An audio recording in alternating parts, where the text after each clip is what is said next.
Welcome to the Comic Standard. Di episode kali ini, kita akan membahas dan menceritakan alur cerita dari komik Absolute Superman edisi pertama. Jika kalian berpikir ini adalah kisah pahlawan super yang biasa kalian kenal, kalian harus bersiap untuk melihat sesuatu yang sangat berbeda. Di semesta ini, tidak ada Fortress of Solitude, tidak ada ikatan cinta dengan Lois Lane, dan bahkan tidak ada kehidupan damai sebagai manusia biasa bernama Clark Kent.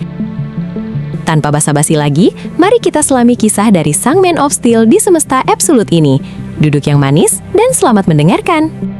Cerita dibuka dengan siluet sosok pahlawan yang sangat berbeda, berjalan menembus padang rumput ilalang dengan lambang S di dadanya. Pria ini, Kal-El, adalah sosok yang hidup terasing tanpa identitas sipil dan tanpa tempat berlindung, di mana kedua tangannya tampak memancarkan energi panas yang membara.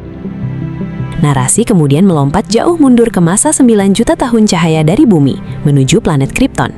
Planet ini digambarkan memiliki bentang alam vulkanik yang sangat keras, dengan kota-kota futuristik bercahaya merah yang dibangun di atas daratan tandus. Di pinggiran kota, kehidupan masyarakat Krypton tampak begitu kering dan sulit. Seorang petani tua yang mengenakan pakaian berlambang keluarga di dadanya tampak berlutut memeriksa tanah yang mengering. Ia mengeluhkan cuaca ekstrim dan terus menantikan datangnya hujan badai permata. Cerita beralih ke masa kecil ibu Kal-El, Lara Lorvan, yang tampak pasrah berdiri menengadah di tengah hujan kristal. Lara yang saat itu baru berusia 9 tahun adalah siswi yang cerdas. Namun ia dihukum dan dilarang masuk ke Akademi Sains karena mengkritik kurangnya dana pemerintah untuk eksplorasi antariksa, yang pada akhirnya mengubur mimpinya menjadi seorang astronot. Di tempat yang berbeda, ayah Kal-El yang bernama Jor-El terlihat sedang memimpin sekelompok pekerja di dalam tambang bawah tanah. Sebagai seorang insinyur geologi, ia mendeteksi adanya ketidakstabilan struktur tambang dan segera memerintahkan evakuasi darurat demi keselamatan para pekerja. Namun, peringatan Jor-El itu langsung ditentang keras oleh atasannya.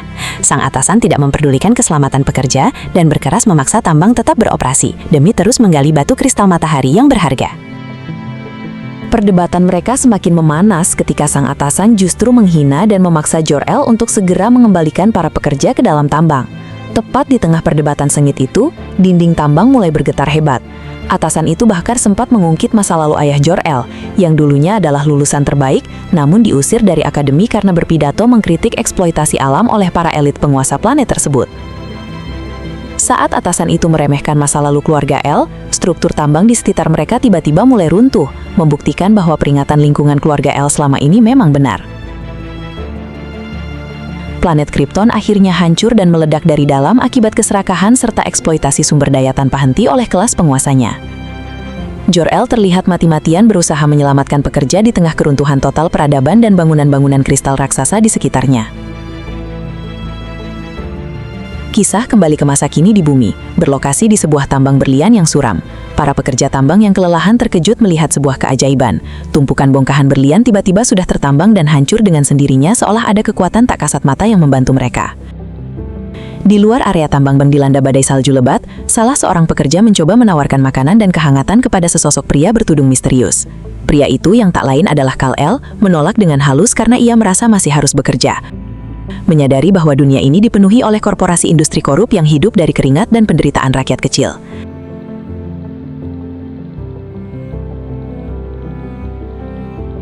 Ketegangan di area tambang seketika pecah saat pasukan bersenjata berat milik korporasi Peacemaker turun tangan. Mereka membariskan para pekerja tambang yang kelelahan dan mulai melakukan interogasi paksa. Suasana semakin mencekam ketika salah satu komandan Peacemaker menghantam wajah seorang pekerja tanpa ampun. Kalian pikir kami bodoh? Berlian-berlian itu tidak tertambang dengan sendirinya. Pasti ada di antara kalian yang sengaja merusak kedamaian. Siapa dia? Bentak sang komandan dengan suara menggelegar.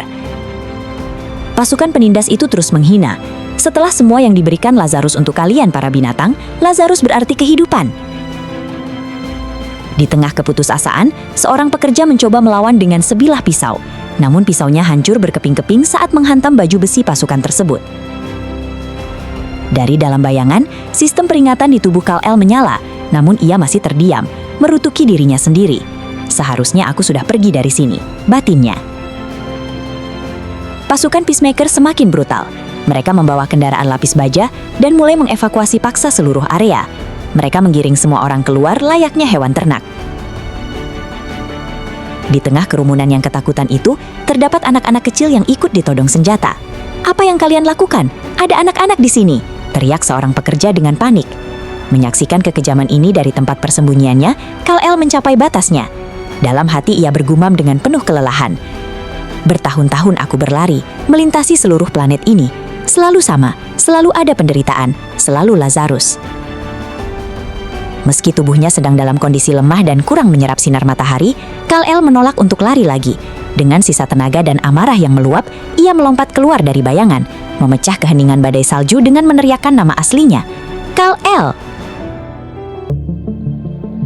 Sebuah ledakan tenaga yang luar biasa terjadi. Dengan tinju kanannya yang membara dan memancarkan api, Kal-El melesat ke udara dan meninju salah satu kendaraan tempur terbang milik Peacemaker hingga hancur berkeping-keping. Brakum! Suara logam hancur memekakkan telinga.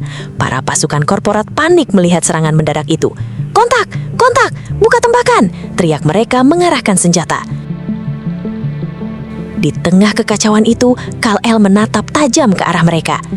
"Mungkin ini yang terbaik aku tidak pergi," pikirnya.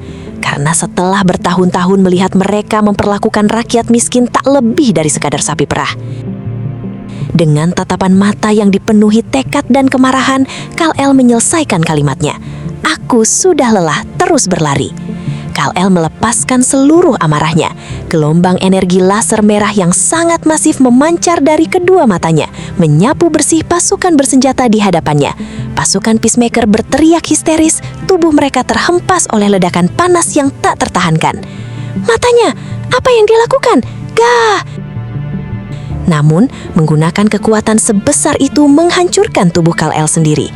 Di ambang kesadaran, sebuah program AI berbentuk tengkorak hologram bernama Sol muncul di benaknya. "Cukup, Sol, matikan aku!" rintih Kal-El yang kesakitan menahan energinya.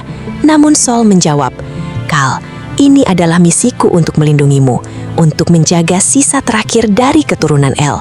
Sol terus memohon di dalam pikiran Kal-El yang mulai memudar. "Jangan bertarung, jangan pertaruhkan nyawamu untuk orang-orang ini. Tinggalkan tempat ini, kembalilah ke dalam bayangan. Kumohon," bujuk sang AI. "Kau tidak boleh melupakan pelajaran dari kehancuran Krypton." Terkuras habis seluruh tenaganya, Kal-El kehilangan daya angkatnya dan jatuh terhempas dari langit, meluncur tak berdaya di antara puing-puing bangunan. Saat ia terjatuh, Sol memberikan peringatan terakhirnya yang kelam. Beberapa dunia memang tidak bisa diselamatkan, terutama dari diri mereka sendiri. Di bawah sana, armada militer helikopter dan tank yang jauh lebih besar telah menunggunya. Suara gemuruh rantai tank membelah bumi. Tank-tank hijau raksasa bertuliskan ironi Lazarus means peace, Lazarus berarti kedamaian, mengepung Kal-El dari seluruh penjuru, disusul oleh helikopter dan puluhan pasukan taktis yang mengarahkan moncong senjata ke arahnya. Kal-El berdiri terhuyung. Cahaya api di lengannya mulai meredup. Ia berbisik lirih pada sistemnya. "Mungkin kau benar, Sol." Sambil memegangi kepalanya yang pening, ia menyadari kesalahannya. Ini ide yang buruk. Aku merasa sangat tidak enak. Mari kita keluar dari sini sebelum kleng. Cahaya di tangannya mati sepenuhnya. Kal-El mencapai batas fisik absolutnya dan tumbang di hadapan pasukan militer tersebut. Adegan melompat ke sebuah fasilitas Departemen Riset Rahasia milik Lazarus Corp di Guru Nevada. Di dalam ruangan bernuansa ungu yang dipenuhi layar monitor dan tabung eksperimen, sesosok pria misterius berduduk membelakangi layar. Ia sedang memutar ulang rekaman pertarungan Kal-El, sementara tubuh pahlawan kita yang tak sadarkan diri kini terperangkap di dalam salah satu tabung mereka. Sosok misterius itu menyeringai, menatap layar dengan penuh obsesi. Nah, apa yang kita miliki di sini? Sebuah mainan baru yang sangat lezat. Aku penasaran, dari mana asalmu? Cerita ditutup dengan sebuah gambar berlapis yang memperlihatkan lanskap pedesaan di Central Kansas. Namun, lupakan bayangan tentang peternakan hangat tempat Clark Kent dibesarkan. Di semesta ini, peternakan keluarga Kent hanyalah sebuah bangunan kayu tua yang atapnya hancur dan dibiarkan membusuk. Di depan rumah itu berdiri sebuah kotak pos berkarat yang dipenuhi sarang laba-laba bertuliskan Kent. Tepat di sebelahnya, tertancap sebuah papan tanda besi raksasa yang dengan kejam mengubur harapan tentang adanya keluarga bagi Kal-El. Papan itu berbunyi, Property of Lazarus Corp, properti milik Lazarus Corp. Sebuah penutup yang tragis, menegaskan bahwa sang Man of Steel di dunia ini benar-benar hidup sebatang kara dan terisolasi. Dan begitulah akhir yang tragis dari Absolute Superman edisi pertama. Sang Man of Steel akhirnya memutuskan untuk berhenti bersembunyi dan melawan balik penindasan. Namun harga yang harus ia bayar sangatlah mahal. Setelah menguras seluruh kekuatannya, Kal-El kini tumbang dan justru masuk ke dalam radar pengawasan Lazarus Corp di fasilitas rahasia mereka di Nevada. Kenyataan paling memilukan dari semesta ini adalah kenyataan bahwa Kal-El benar-benar hidup sebatang kara. Di sini tidak ada keluarga angkat yang memberinya kehangatan, tidak ada identitas sipil sebagai Clark Kent, dan peternakan di Kansas yang seharusnya menjadi rumahnya kini hanyalah bangunan reyot yang disita oleh perusahaan serakah. Ia bukanlah simbol harapan yang bersinar terang, melainkan pahlawan kesepian yang memikul beban kehancuran planetnya sendirian. Kira-kira, eksperimen gila apa yang sedang disiapkan oleh sosok misterius di Lazarus Corp untuk Kal-El? Dan mampukah sang Man of Steel bangkit dari keterasingannya ini? Terima kasih sudah mendengarkan cerita kali ini di Komik Standar. Jangan lupa untuk tekan tombol like, share, dan pastinya subscribe agar kalian tidak ketinggalan kelanjutan nasib Kal-El di edisi berikutnya. Sampai jumpa di cerita komik selanjutnya.